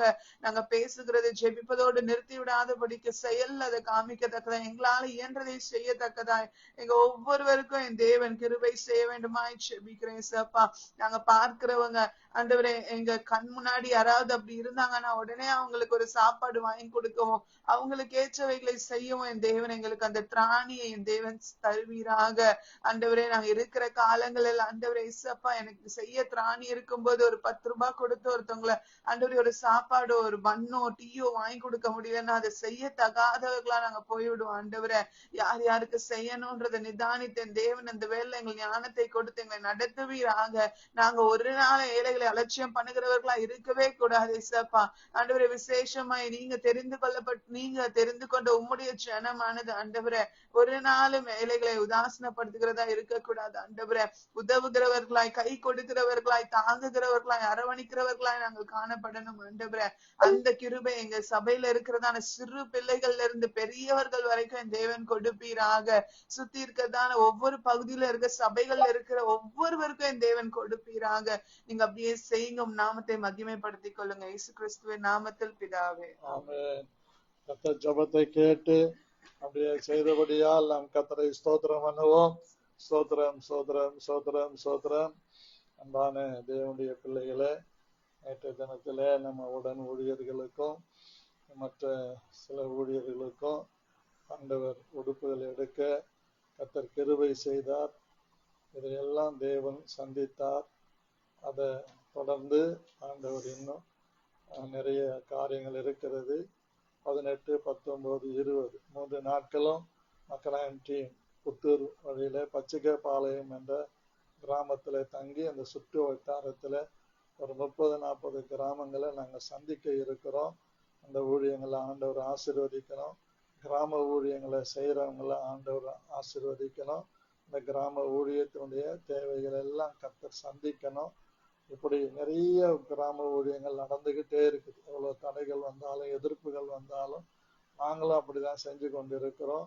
இந்த முறை நாங்க போகிற எல்லா கிராமங்கள்லயும் ஒரு கனிவுள்ள வாழ்க்கை ஜனங்களுக்குள்ளே தொடங்கணும். அதற்காக ஒருவர் செபிக்கணும். ஸ்தோத்திரம் ஆண்டவரே, நன்றியோடு ஸ்தோத்தரிக்கிற ராஜா, துதிக்கிறோம் ஐயா, உண்மை போட்டுக்கிறோம். அந்த அருமையான கால விடைக்காக நன்றி. கொடுத்த ஒவ்வொரு வார்த்தைகளுக்காக கொடான கொடி ஸ்தோத்திரம் கர்த்தாவே. இந்த நாளில கூட கர்த்ததாமே ஆண்டவரே, உடன் ஊழியக்காரர்களுடைய கர்த்தாவே வருஷம் செய்கிற அந்த காரியத்தை அவர்களுக்கு செய்யும்படியாய் கர்த்தர் கொடுத்த மகாபரிய கிருபைக்காக தேவைகளை சந்தித்ததுக்காக உமக்கு நன்றி செலுத்துகிற ராஜா. ஏதோ சாமி 18, 19, 20 3 நாட்களும் ஆண்டவரே மக்னாம் டீம் மூலமாக கிராம ஊழியங்களை செய்ய போகிறாங்க. கர்த்தர் தாமே இம்மட்டுமாய் ஒவ்வொரு இடத்திலும் கர்த்தர் அற்புதங்களை செய்து கொண்டு வரீங்க. ஆண்டவரே கர்த்தாவே, நடுகிற நாளும் அல்ல, நீர்ப்பாய்ச்சுகிற நாளும் அல்ல, விளைய செய்கிற தேவனாலே ஆகும் என்று சொல்லி ஆண்டவரே வேதத்திலே வாசிக்கிறோம் ஐயா. அதனால ஆண்டவரே கர்த்தர் தாமே இந்த மக்னாய்க்கு மூலமாய் நடக்கிறது ஊழியத்திலே ஆண்டவரே கர்த்தர் பெரிய காரியங்களை செய்து கூட்டம் கூட்டமாய் ஜனங்கள் ரட்சிக்கப்படும்படியாய், வாலிபர்கள் ரட்சிக்கப்படுமாய், குடிகாரங்கள் ரட்சிக்கப்படும்படியாய் கர்த்தர் சிறு பிள்ளைகள் வாலிப பிள்ளைகள் முதற்கொண்டு அந்த வசனத்தை கேட்டு ஆண்டவரே ரட்சிக்கப்பட்டு சபையில சேர்க்கப்படத்தக்கதான கிருபை செய்யுங்க. இதே போல எந்தெந்த இடங்கள்ல கிராம ஊழியங்கள் நடக்கிறதோ அந்தந்த இடங்களிலும் கர்த்தருடைய கரம் கூட இருந்து ஆண்டவரே சும்மா அங்க போகும்போது அவங்க அந்த ஏழைகளுக்கு அவங்களுக்கு எல்லாம் உதவி செய்வாங்க. ஆண்டவரே கர்த்தர் தாமே அந்த கிராம ஊழியங்களுக்காக டெய்லி ஜெயிச்சுக்கிட்டு இருக்கிறோம். தாமே அந்த கிராம ஊழியங்கள் எல்லா இடத்திலும் தேசம் முழுவதும் நடக்கிற எல்லா கிராம ஊழியங்களையும் ஆசீர்வதிங்க. மக்னாம் டைம் ஊழியங்களையும் ஆசீர்வதிங்க. அதனுடைய தேவைகள் போக வர அவங்களுக்கு என்னென்ன தேவைகள் இருக்குதோ அவங்களுக்கு எல்லா தேவைகளையும் சந்திங்க. விசேஷமாக எல்லா ஊழியக்காரருக்கும் நல்ல சுகத்தை கர்த்தர் கொடுத்து நாமத்தை மகிமைப்படுத்து. அதற்கு ஆண்டவரே நல்ல சாட்சிகளை நாங்கள் கேட்கும்படியாய் கர்த்தர் கிருபை செய்வீராக. ஜெபத்தை கேட்டபடியால் நன்றி செலுத்துகிறோம். வெளியேற பற்றி இயேசு கிறிஸ்துவின் நாமத்தில் கேட்கிறோம் ஜீவனுள்ள பிதாவே, ஆமென். ஜெபத்தை கேட்டு அப்படியே செய்தபடியால் நாம் கர்த்தரை ஸ்தோத்திரம் பண்ணுவோம். ஸ்தோத்திரம் ஸ்தோத்திரம் ஸ்தோத்திரம். இந்த நாட்கள்ல நிறைய விசுவாசிகளும் பலவீனங்கள்ல ஊழியக்காரங்க ஹாஸ்பிட்டல் எல்லாம் இருக்கிறாங்க. அப்படிப்பட்ட ஊழியக்கார நிமித்தமா எந்த சூழ்நிலையும் பாதிப்புகள் வராதபடி, ஊழியங்கள் பாதிக்கப்படாதபடி 4 நாட்களுக்கு முன்பு சுங்குவார் சத்திரத்திலே மாரநாதா சபையின் போதகர் ஒருவர் இறந்துட்டார். பாருங்க, இப்படி நிறைய பலவீனங்கள்ல ஊழியக்காரங்க இருக்கிறாங்க. சின்ன சின்ன வயசுல எல்லாம் ஹார்ட் அட்டாக் வந்து பைபாஸ் சர்ஜரி பண்ண ஊழியக்காரங்க எல்லாம் இருக்கிறாங்க. இந்த நாட்கள்ல நம்முடைய தேசத்தில் இருக்கிற ஒவ்வொரு ஊழியக்காரலையும் உலக நாடுகள்ல இருக்கிற ஊழியக்காரர்களுக்கும் நல்ல அவருடைய குடும்பங்களுக்கு நல்ல பரிபூர்ண சுகம் தரணும். ஊழியக்காரன் பிள்ளைங்க தாந்தோணித்தனமா வாழ்ந்து கெட்டு போறாங்கலாம் கேள்விப்படுறோம். அவங்களுக்கு ஆண்டவர் நல்ல பலன் தந்து சாட்சிகளா நிற்க ஆவியானவர் கிருபை தரும்படி இதற்காக ஒருத்தர் ஜெபிக்கலாம். ஸ்தோத்திரம் ஆண்டவரே, இந்த காலை வேலைக்காக வேண்டிய ஸ்தோத்திரம் தகப்பனே. விசேஷமாக ஆண்டவரே சபையிலையும் ஆண்டவரே அநேக மக்கள் ஆண்டவரே ரொம்ப பலவீனத்தில் இருக்காங்க ஆண்டவரே. அந்த பலவீனங்களை எல்லாவற்றையும் நீர் எடுத்து போட்டு பரம வைத்தியராக இருந்து எல்லாருக்கும் நல்ல சுகத்தையும் பலையும் நீர் தர வேண்டுமா ஜெபிக்கிறோம். மாத்திரமல்ல ஆண்டவரே ஊழியக்காரர்களுக்கு ஆண்டவரே நல்ல பலனை கொடுங்க. எல்லா வியாதிகளிலிருந்தும் ஆண்டவரே நீங்க காத்துக்கொள்ள வேண்டுமா ஜெபிக்கிறோம் ஆண்டவரே. விசேஷமாக நல்ல இம்யூனிட்டி பவரை கொடுத்து இந்த பிள்ளைங்களை ஆண்டவரே உங்களுடைய கரத்தினால பலப்படுத்தி உங்களுடைய காயப்பட்ட கரத்தினால ஆண்டவரே ஹீல் பண்ண வேண்டுமா ஜெபிக்கிறோம் ஆண்டவரே. தெய்வீக சுகத்தை கொடுக்க வேண்டும் அப்பா. பிள்ளைகள் நல்ல ஆரோக்கியத்தையும் பலனோடு கூட இருக்கும் பொழுது உடைய நாமமானது நாம மிகமைக்கின்ற ஆண்டவரே நல்ல ஊழியம் செய்ய நீர் பலன் தருவீராக. இதனால தெய்வீக சுகம் இந்த பிள்ளைகளுக்கு நீர் தர வேண்டுமா ஜெபிக்கிறோம். ஊழியக்காரர்களுடைய பிள்ளைகள் ஆண்டவரே அநேகர் ஆண்டவரே ட்ரக்ஸ் கடிக்கிறதுக்காக இருக்கிறாங்க என்று நாங்க கேள்விப்பட்டு கொண்டு இருக்கிறோம் அப்பா. ஊழியக்காரர்களுடைய பிள்ளைகள் ஆண்டவரே அந்த மாதிரியான எல்லா விதமான தீங்கு தீய பழக்கத்திலிருந்து ஆண்டவரே அவங்களை விலக்கி காத்து நீர் பாதுகாத்து கொள்ள வேண்டுமா ஜெபிக்கிறோம் ஆண்டவரே. எல்லா சுற்றி இருக்கக்கூடிய ஆண்டவரே சபையில இருக்கக்கூடிய விசுவாசிகளும் சரி, உலகத்தில் இருக்கக்கூடிய எல்லா விதமான எல்லா ஊழியங்கும் செய்கிற ஊழியக்காரர்களும் இந்தியாவில் செய்ய ஊழியக்காரர்கள் எல்லாரையும் நீர் ஆண்டவரே நல்ல பலனையும் ஆரோக்கியத்தையும் நீர் தர வேண்டுமா ஜெபிக்கிறோம். அப்படியே நீர் செய்ய போகிற தெய்வக்காக வேண்டிய ஸ்தோத்திரம் துதி கன மகிமை யாவற்றும் உமக்கே செலுத்துகிறோம். இயேசுவின் மூலம் ஜெபம் கேளும் நல்ல பிதாவே, ஆமென். ஜெபத்தை கேட்டு அப்படியே செய்தபடியால் நாம் கர்த்தரை ஸ்தோத்திரம் பண்ணுவோம். ஸ்தோத்திரம் ஸ்தோத்திரம் ஸ்தோத்திரம். நேற்றைய தினத்துல நம்முடைய சபைக்கு முன்னாடி பேரி பிளாக் எல்லாம் போட்டு முடிச்சிருக்கிறோம். அது கிட்டத்தட்ட 48,000 இருக்குது. இன்னும் கடையில மெட்டீரியல்லாம் வாங்கியிருக்கிறோம். மெட்டீரியல் வரைக்கும் எப்படி ஒரு 12,000-13,000 வந்திருக்கும். இப்படி ஆண்டவர் ஒவ்வொன்றா சந்திச்சுக்கிட்டு இருக்கிறாரு. சபைக்கு உள்ளே இன்னும் வேலைகள் 1-2 வேலைகள்லாம் இருக்கிறது. அவையெல்லாம் கர்த்தர் நேர்த்தியாய் செய்யணும். வீட்டில் பால் சீலிங் பண்ணி கொண்டு இருக்கிறாங்க. கர்த்தர் அவையெல்லாவற்றையும் தெய்வம் சந்திக்கணும். நேற்று தினத்துல போய் வீட்டுக்கான லைட்ஸை பார்த்துட்டு வந்திருக்கிறோம். ஆண்டவர் செய்து வருகிற எல்லா கிருபைகளுக்காக நம்ம ஆண்டவரை ஸ்தோத்திரிக்கணும். ஆரோனுக்கு நல்ல பலன் கொடுத்து வருமானங்கள் கொடுத்து அந்த வீட்டு வேலையெல்லாம் அவன் தான் பார்க்கறான். சர்ச்சை காரியத்தை மாத்திரம்தான் நான் பார்த்துக்கிட்டு இருக்கிறேன். வீட்டு காரியத்தெல்லாம் அவன் பார்க்கறான், அவன் செலவு பண்றான். அவனுடைய கைகளை கர்த்தர் பலப்படுத்த, நல்ல தொழில ஒரு நல்ல மாற்றங்களை ஏற்படுத்த கர்த்தர் கிருபை தரும்படியா நாம் கர்த்தரை ஸ்தோத்திரம் பண்ணுவோம். ஸ்தோத்திரம் ஸ்தோத்திரம் ஸ்தோத்திரம் ஸ்தோத்திரம். தொடர்ந்து என்னுடைய 2 பிள்ளைகளுடைய எதிர்காலங்களை கர்த்தர் பொறுப்பெடுக்கும்படியாக, மரியாம் சிஸ்டருடைய பிள்ளைகளுக்கு புத்திர பாக்கியத்தை தரும்படியாக, அப்படியே இந்த ஜபத்திலே பங்கு கொள்ளுகிற ஒவ்வொரு குடும்பங்களிலேயும் ஒரு மெய்யான சமாதான சௌக்கியம் பொருளாதாரம் உண்டாகும்படியாக நாம் கர்த்தரை ஸ்தோத்திரம் பண்ணுவோம். ஸ்தோத்திரம் ஸ்தோத்திரம் ஸ்தோத்திரம் ஸ்தோத்திரம். இந்த வாரத்துல நம்முடைய சபைக்கு ஒரு ஆஸ்திரேலியாவில் ஒரு ஸ்ரீலங்கன் சகோதரி வரன்னு இருக்கிறாங்க. ரொம்ப சாட்சி நல்லா இருக்கும்னு சொல்லி இருக்கிறாங்க. கர்த்தருக்கு சித்தமானால் அவங்க சாட்சி சொல்ல முடியும். இந்த ஆராதனையில நாளைய தினத்துல நமக்கு குழந்தை பிரதிஷ்டை இருக்கிறது. அந்த குழந்தை பிரதிஷ்டையை கர்த்தர் நிறைவேற்றி அற்புதம் செய்யணும். அதற்காக நாம் கர்த்தரை ஸ்தோத்திரம் பண்ணுவோம். ஸ்தோத்திரம் ஸ்தோத்திரம் ஸ்தோத்திரம் ஸ்தோத்திரம். நமக்கு ஆட்டாங்குளத்திலிருந்து வருகிற உதயகுமார் தம்பிக்கு எல்லாம் இன்டர்வியூ அட்டன் பண்றாரு அவருடைய படிப்புக்கு ஏற்ற மாதிரி. ஆனா அப்பாயின்மெண்ட் ஆர்டர் கொடுக்கும் போது அவங்க கேட்ட இன்டர்வியூக்கும் அவங்க கொடுக்கிற வேலைக்கும் சம்பந்தம் இல்லாத இருக்கிறார்கள் என்று சொல்லி கேள்விப்பட்டோம். ஆண்டவர் அந்த மகனுக்கு இன்டர்வியூ அட்டன் பண்ணுகிற எந்த வேலைக்காக இன்டர்வியூ அட்டன் பண்றாரோ அதே டிபார்ட்மெண்ட்ல அவருக்கு ஒரு நல்ல வேலை கிடைத்து அவருடைய படிப்புக்கு ஏற்ற மாதிரி ஒரு நல்ல அனுபவங்களை கர்த்தர் கொடுத்து ஆசீர்வதிக்கணும். அதற்காக நாம் கர்த்தரை ஸ்தோத்திரம் பண்ணுவோம். ஸ்தோத்திரம் ஸ்தோத்திரம் ஸ்தோத்திரம். வேலை இல்லாம படித்த பிள்ளைகளுக்கு நல்ல வருமானங்கள் இல்லாம இருக்கிறாங்க. நம்முடைய பிரபுவுக்கு ஒரு நல்ல வேலை ஆண்டவர் கிடைக்கணும். அவனுக்கு ஏற்ற காலத்துல ஒரு திருமண வாழ்க்கையை செய்யணும். ஆண்டவர் இந்த காரியங்களை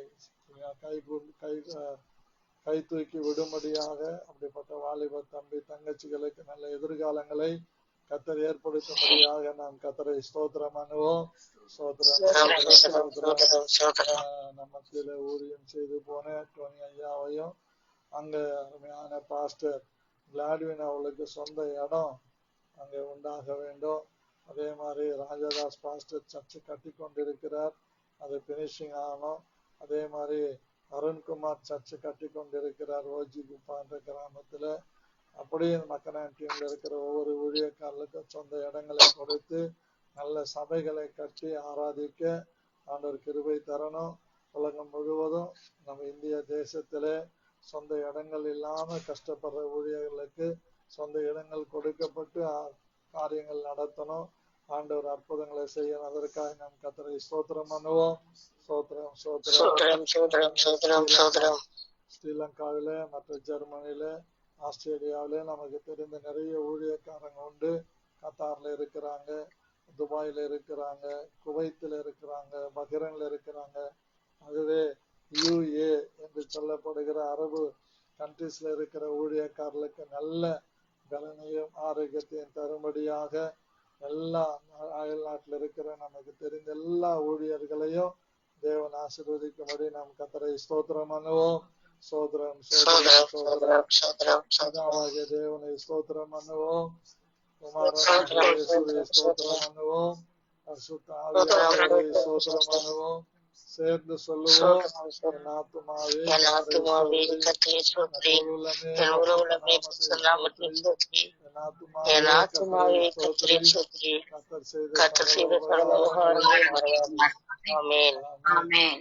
கர்த்தருடைய எல்லாரையும் ஆசீர்வதிப்பார். கிருபை உங்களோடு இருப்பதாக. ஆமென்.